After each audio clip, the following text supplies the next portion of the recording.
साथियों बहुत ही इंपॉर्टेंट सवाल है, भगवान बिरसा मुंडा। साथियों मतलब मैं ये कहता हूं, क्या कहते हैं ना, एक बहुत ही कॉमन सी सेइंग है, लाइफ बड़ी नहीं महत्वपूर्ण होनी चाहिए, जिंदगी लंबी नहीं जबरदस्त होनी चाहिए। आप 50 साल जिए लेकिन कोई भी ऐसा सिग्निफिकेंट कार्य ना करें जिससे कि कोई आपको याद करे, और आपने केवल 25 साल जिंदगी बिताई और 25 साल के अंदर आपको भगवान का दर्जा मिल गया, है ना। ये इस प्रकार की जो घटनाएं हैं ना, ये डेफिनेटली आपके जीवन को बदलने के लिए होती हैं। भगवान बिरसा मुंडा के बारे में मैं आज आप लोगों को पढ़ाने से पहले खुद पढ़ रहा था। क्वाइट मोटिवेशनल व्यक्ति, मतलब लगा कि हाँ यार ये चीज तो वाकई में समझने वाली बात है। देखिए हम लोग तो क्या है ना जी, कौन कितना प्रभावी है इसका अंदाजा इस बात से लगाते हैं कि वाकई में क्या महत्व रहा होगा उनके जीवन का। मैं आपको सारी बातें बताता हूं। 25 साल की उम्र के अंदर जो व्यक्ति मात्र 25 साल की उम्र के अंदर भगवान का दर्जा प्राप्त कर गया, उस व्यक्ति के बारे में आज हमको बताने का सौभाग्य मिल रहा है। क्योंकि साथियों कल 9 जून 2021 को भगवान बिरसा मुंडा की पुण्यतिथि मनाई गई थी। पुण्यतिथि का मतलब इन दिन इनका देहांत हुआ था, है ना। क्या है पूरी कहानी, मैं सारी की सारी बातें बताता हूं। सिग्निफिकेंस के रूप में आप केवल इतना सा समझ लीजिए ताकि आपको यह पता चल जाए कि हम किसके बारे में बात कर रहे हैं। साथियों भगवान बिरसा मुंडा आदिवासियों के भगवान के रूप में विख्यात है, और साथियों इनका जन्म 15 नवंबर को हुआ था, 1875 में हुआ था, तत्कालीन बिहार में हुआ था। 15 नवंबर को हुआ था, 1875 में हुआ था। इस 15 नवंबर को पकड़ के चलिएगा साथियों, क्योंकि यही वो 15 नवंबर था जिसके चलते झारखंड राज्य को 15 नवंबर को ही, क्योंकि जिसके चलते झारखंड राज्य को 15 नवंबर को ही स्टेटहुड दिया गया, राज्य का दर्जा दिया गया। फिर से समझिएगा, चीजें रिलेट करिएगा। 15 नवंबर यूं ही नहीं है। 15 नवंबर इसलिए महत्वपूर्ण है क्योंकि भगवान बिरसा मुंडा का जब जन्म हुआ था, एक राज्य ने उनके लिए, यानी कि अपने मन में उनके लिए जो श्रद्धा भाव था, अपने स्टेटहुड दिवस को उसी दिन मनाना शुरू किया कि हम इस दिन मनाएंगे जिस दिन इनका जन्म हुआ था। फिर आप पूछेंगे झारखंड से ऐसा क्या है, क्योंकि साथियों जब बिहार और झारखंड एक हुआ करते थे, उस समय पर जब झारखंड की भूमि जो आज है, उसी क्षेत्र में मुंडा संप्रदाय के अंदर भगवान बिरसा मुंडा का जन्म हुआ था। 1875 की उम्र में ये जो व्यक्ति पैदा हुए थे साथियों, इनका सिग्निफिकेंस इस बात से भी अंदाजा लगा सकते हो, ये जिंदगी तो 15-25 साल की ही बिताए, लेकिन आज इनके नाम पर जितने भी ऐतिहासिक इमारतें हैं, आप झारखंड जाएंगे तो रांची के एयरपोर्ट का नाम बिरसा मुंडा इंटरनेशनल एयरपोर्ट है। आप अगर पार्लियामेंट में जाएंगे तो पार्लियामेंट में बिरसा मुंडा की पार्लियामेंट के हाउस में फोटो लगी हुई है। ये इकलौते ऐसे स्वतंत्रता सेनानी हैं, पुराने स्वतंत्रता सेनानी हैं, जिनकी तस्वीर सेंट्रल कैबिनेट उसके अंदर लगी है, सेंट्रल असेंबली के अंदर लगी हुई है, संसद के अंदर लगी हुई है। बहुत बड़ा सिग्निफिकेंस है। आइए एक एक करके सारी बातें बताते हैं। और सबसे बड़ी बात, 25 साल की उम्र में जिन्हें भगवान का दर्जा मिला, वो भगवान का दर्जा उन्हें कैसे मिला, इसके बारे में मैं अब आपको विस्तार पूर्वक बताता हूं। तो हाल ही में साथियों 9 जून को इनकी पुण्यतिथि मनाई गई। 1875 में इनका जन्म हुआ था, और वर्ष 1900 के अंदर अंग्रेजों के द्वारा इन्हें स्लो पॉइजन देकर मार दिया गया था। क्या है पूरी कहानी, आइए जानते हैं। तो मेरे प्यारे साथियों, ये हैं भगवान बिरसा मुंडा। ये वो हैं जिनके नाम से पूरी की पूरी एक प्रकार से समझिए कि लोग कांप जाते थे, अंग्रेज कांप जाते थे। क्या थी पूरी कहानी, आइए मैं आपको विस्तार पूर्वक बताता हूं। साथियों हुआ क्या था कि जब अंग्रेज हुआ करते थे तो अंग्रेजों ने भारत पर राज करने के सारे टैक्टिक्स अपनाए थे। हम लोग जो पहले से ही या तो मुगलों के साथ रह रहे थे, मुगल एम्पायर में जी रहे थे, या फिर किसी राजघराने में थे, वो तो गुलाम आसानी से हो गए, लेकिन आदिवासी कभी भी किसी के गुलाम कभी हुए नहीं थे। अंग्रेजों ने फॉरेस्ट एक्ट पास किया, जिसके तहत अंग्रेजों ने फॉरेस्ट की जमीन को काट करके वहां पर पौधों का विकास करने की शुरुआत करी, वास्तविक मतलब खेती करने के लिए। क्योंकि देखिए अंग्रेजों को उस समय माइनिंग में इतना विश्वास नहीं था। माइनिंग में विश्वास नहीं था से मतलब ये समझिए, उन्हें पता नहीं था कि इंडिया का माइनिंग में कितना फ्यूचर है, अदरवाइज तो वो छोड़ते ही नहीं। वो केवल एग्रीकल्चर के पॉइंट ऑफ व्यू से अपने यहां पर जगहों का दोहन कर रहे थे। तो जिस जगह झारखंड की हम बात कर रहे हैं, झारखंड असल में साथियों पूरी की तरह डेंस फॉरेस्ट का इलाका है। अंग्रेजों ने इस क्षेत्र को काटकर खेती करने का आदेश दिया, जिसका आदिवासियों ने विरोध किया।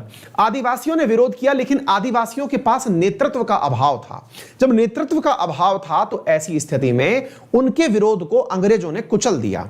अंग्रेजों के द्वारा उनके विरोधों को कुचल दिया गया, किसी प्रकार से मतलब उनको सिग्निफिकेंस नहीं मिला।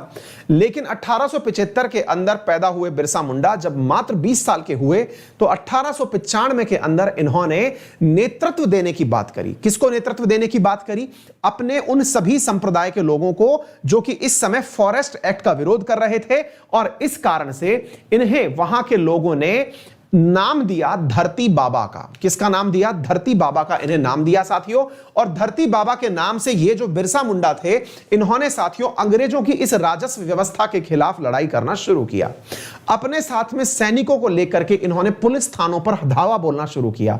अंग्रेजों को इतना डरा दिया कि जहां जहां पुलिस चौकियां बनी हुई थी वहां आदिवासियों के हमले होने लगे, और इस वजह से पुलिस चौकियों को पीछे हटना पड़ा। पुलिस को उस पूरे की पूरे फॉरेस्ट क्षेत्र से निकलना पड़ा। मेरे प्यारे साथियों, इन्होंने लोगों को एक करने के लिए उल गुलान एक टर्म है, जिसको कि एक प्रकार से समझिए जैसे कि अपन लोग वंदे मातरम बोलते हैं, जय हिंद बोलते हैं, लोगों को एकत्र करने के लिए जो नारा होता है, वैसे ही इन्होंने एक नारा दिया जिसका नाम था उल गुलान। उल गुलान आज भी बहुत फेमस है। मतलब एक प्रकार से समझिए कि अगर कोई भी नया मोर्चा शुरू करना होता है तो आदिवासियों के बीच में, विशेष रूप से झारखंड के क्षेत्र में, उल गुलान शब्द का यूज आज भी किया जाता है। तो इन्होंने एक नारा दिया उल गुलान कि आदिवासियों एक हो जाओ, चलो हम अपने अधिकारों की लड़ाई लड़ते हैं। और ऐसी स्थिति में इनके द्वारा जो किए गए अटैक्स थे, अंग्रेज पीछे मतलब इनकी वजह से हटने को तैयार हुए। 1895 से 1897 में इन्होंने अंग्रेजों के द्वारा जिन क्षेत्रों पर कब्जे किए गए थे वो अधिकांश क्षेत्र छुड़वा लिए। 1897 में इनके द्वारा ऐसे ही एक पुलिस उस पर किए गए हमले के विरोध में अंग्रेज सेना ने अपने तोपखाने सहित इनके क्षेत्रों पर चढ़ाई करना शुरू कर दिया। साथियों, उस तोपखाने के साथ में अंग्रेजों ने जब आदिवासियों पर चढ़ाई करी तो उस वजह से आदिवासियों को अपनी जान बचा करके भागना पड़ा। और उस समय पर बिरसा मुंडा जो हैं, चूंकि ये तीर कमान के साथ में तोप गोले का नेतृत्व कर रहे थे, इन्हें गिरफ्तार कर लिया गया। गिरफ्तारी के पीछे भी कहते हैं कि ये उस समय गिरफ्तार नहीं हुए थे, क्योंकि ये छापामार युद्ध नीति के बहुत बड़े योद्धा थे। इनको उस समय गिरफ्तार नहीं किया गया। असल में अंग्रेजों ने उनको गिरफ्तार करने के लिए 500 रुपए का इनाम रखा। साथियों, ये 500 रुपए आज के समय में शायद 50 लाख से ऊपर है। आप इस चीज से अंदाजा लगा लीजिए, क्योंकि जिस समय 1 रुपए के अंदर 10 किलो से ज्यादा गुड़ आ जाता हो, आप उस समय की इंतजार कर रहे हैं, 1900 की बात कर रहे हैं। उस समय इनके ऊपर साथियों 500 रुपए का इनाम रखा गया। और इस 500 रुपए के लालच में एक व्यक्ति ने, इनका ही एक परिचित था, उन्होंने अंग्रेजों को इनका पता दे दिया। इन्हें गिरफ्तार किया गया और रांची की जेल में डाल दिया गया। वर्ष 1900 के अंदर इन्हें रांची की जेल में डाल दिया गया। और वहां पर साथियों अंग्रेजों ने इन्हें कोई स्लो पॉइजन दे दिया। स्लो पॉइजन के कारण साथियों इनका शरीर धीरे धीरे खत्म होने लगा और 9 जून वर्ष 1900 को इनका देहांत हो गया। इसी की याद में, इनकी पुण्यतिथि को हम लोग इनको याद करते हुए अपनी तरफ से पूर्ण श्रद्धांजलि दे रहे हैं। हम इनसे ये मैसेज खुद में कन्वे कर रहे हैं कि जीवन के अंदर कुछ बड़ा करने के लिए उम्र में बड़ा होना जरूरी नहीं है। हम में से बहुत सारे लोग इस गाने को गा करके समझते हैं कि बस मजा ही आ जाएगा, अपना टाइम आएगा। टाइम नहीं आएगा जी, आपको टाइम के पास जाना होगा। समय आएगा ना, अपना टाइम आएगा, वो खुद चल के नहीं आएगा, आपको जाना है। इन लोगों ने उसी चीज को प्रूव करके दिखाया है। एडवर्स कंडीशंस में मुकाबला करने के लिए आपको निकलना पड़ेगा, ठीक है ना। तो ये चीज है जो आप लोगों को यहां से समझ में आनी चाहिए। और मेरे प्यारे साथियों, मुंडा संप्रदाय से ये बिलोंग करते थे। आप इनके साथ में ये चीज जान सकते हैं, ये सेंट्रल हॉल के अंदर, इंडियन पार्लियामेंट के अंदर इकलौते ऐसे आदिवासी नेता हैं जिनका इंडियन पार्लियामेंट के अंदर फोटो लगा हुआ है। एक इकलौते आदिवासी नेता हैं। इनके ही नाम पर मेरे प्यारे साथियों रांची के अंदर बिरसा मुंडा एयरपोर्ट का निर्माण किया हुआ है। और इनकी मौत को लेकर के बहुत ज्यादा रूमर्स थे कि इन्होंने जहर देकर के अंग्रेजों ने इन्हें मारा था। तो उम्मीद है आप लोगों को यह बात अच्छे से समझ में आ गई होगी। जो बिरसा मुंडा थे साथियों, बिरसा मुंडा को किस नाम से जाना जाता था? तो इन्हें मेरे प्यारे साथियों धरती बाबा के नाम से जाना जाता था। धरती बाबा जो हैं, और इनका जो फ्लैग हुआ करता था, व्हाइट झंडा जो है वो इनके लिए हुआ करता था, ठीक है। तो आप अब इधर देख लीजिएगा, केंद्रीय कारागार के नाम भी इनके नाम पर है, बिरसा मुंडा एयरपोर्ट भी है ना। ये सारी की सारी बातें हैं। और साथियों Indian history, modern Indian history में पर्सनैलिटीज में आप इस बात को पढ़ रहे हैं। अब जैसे आप लोगों ने ये सारी बातें सुनी, कुछ को आप में से जोश भी आया होगा, लेकिन आप में से बहुत सारे लोग ऐसे होंगे जिन्होंने मॉडर्न हिस्ट्री पढ़ी तो है, लेकिन आपको ऐसे नायकों की कहानियां हम जो आजकल की किताबें पढ़ते हैं उनमें मिलती बहुत कम हैं। मतलब आपको एक छोटा सा चैप्टर मिलेगा, आप जब मॉडर्न हिस्ट्री पढ़ रहे होते हैं, और इस बात को थोड़ा ध्यान से सुनिएगा, आप मॉडर्न हिस्ट्री जब पढ़ रहे होते हैं तो आपको एक छोटा सा चैप्टर मिलेगा। क्या चैप्टर मिलेगा? कि भारत के अंदर स्वतंत्रता सेनानी या फिर आदिवासियों द्वारा स्वतंत्रता संग्राम, उसमें भी एक छोटा सा, मतलब छोटा सा लेख बिरसा मुंडा के द्वारा किया गया आंदोलन। 4 लाइनें हमारे इतिहास में केवल इनके लिए मिली। क्या आपको लगता है सर कि ये वाकई में 4 लाइन के ही जिम्मेदार थे?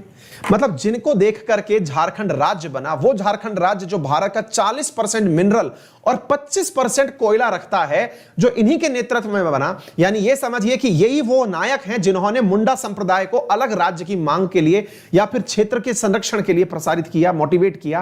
क्या आपको लगता है कि ये इतनी सी 4 लाइनें इतिहास में? आप उठाइए ना, विपिन चंद्रा उठाइए, स्पेक्ट्रम उठाइए, आपको मुश्किल से 1 पेज भी नहीं मिलेगा पूरा पूरा इतिहास में पढ़ने के लिए। क्या आपको नहीं लगता कि ये सब अनसंग वॉरियर्स हैं? जरा सोचिएगा और विचार करिएगा, क्या आपको नहीं लगता कि ये अनसंग वॉरियर्स हैं? मेरे प्यारे साथियों, इनके बारे में कहानियां लिखी नहीं गई हैं या कही नहीं गई हैं, लेकिन समय है साथियों, इतिहास में तथ्य भी उपलब्ध हैं। आप रिसर्च करिए, पूरा ढूंढिए, करिए और एक किताब लिखिए। भारत सरकार ने आप लोगों के लिए एक योजना चलाई है और उसका नाम है युवा स्कीम। उस युवा स्कीम के तहत इन अनसंग वॉरियर्स के ऊपर, जिनके बारे में कुछ नहीं है, आप लिख सकते हैं किताब, यदि उम्र है आपकी 30 साल से कम।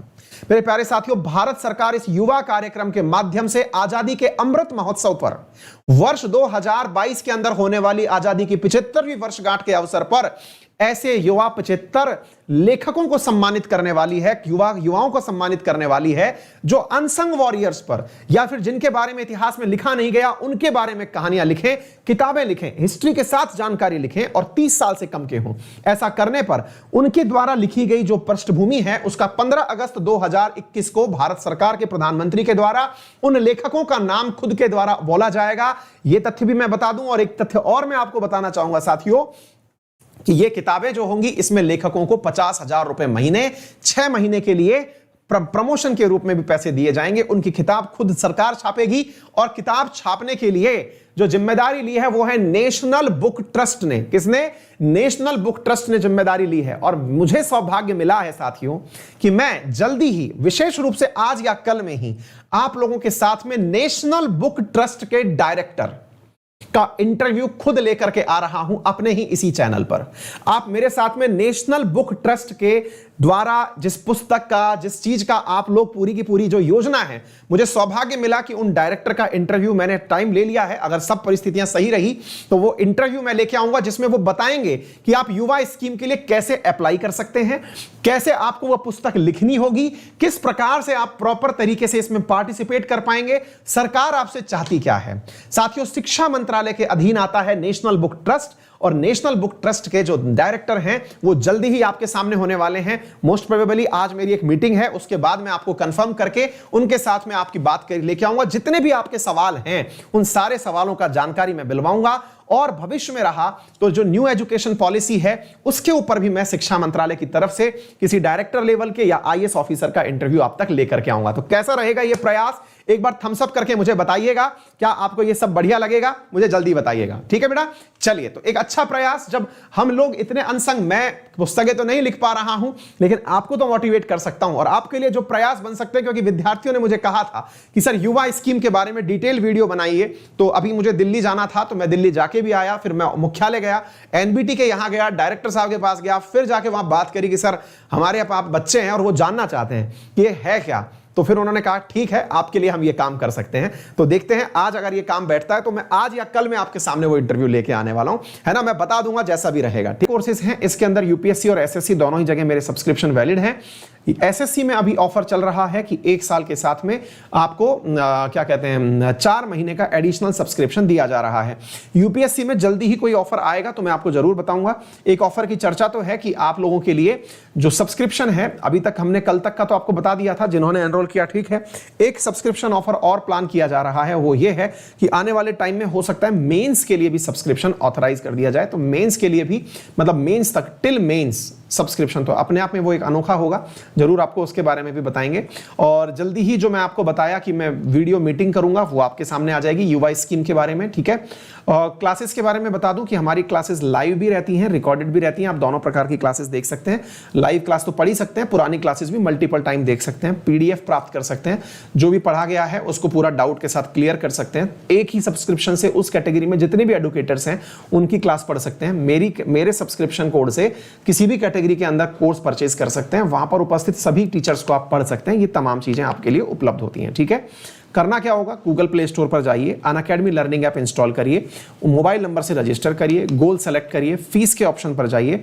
फीस के ऑप्शन में एसएससी के अंदर 1 साल की जो फीस है उसमें मात्र 5900 रुपीज में आपको 16 महीने का सब्सक्रिप्शन दिया जा रहा है, आप उसे ज्वाइन कर सकते हैं। मेरा रेफरल कोड है अंकित 10, जिसका उपयोग करके आप अभी फ्री स्पेशल क्लास जो 10 बजे मिलने वाली है उसे एक्सेस कर पाएंगे।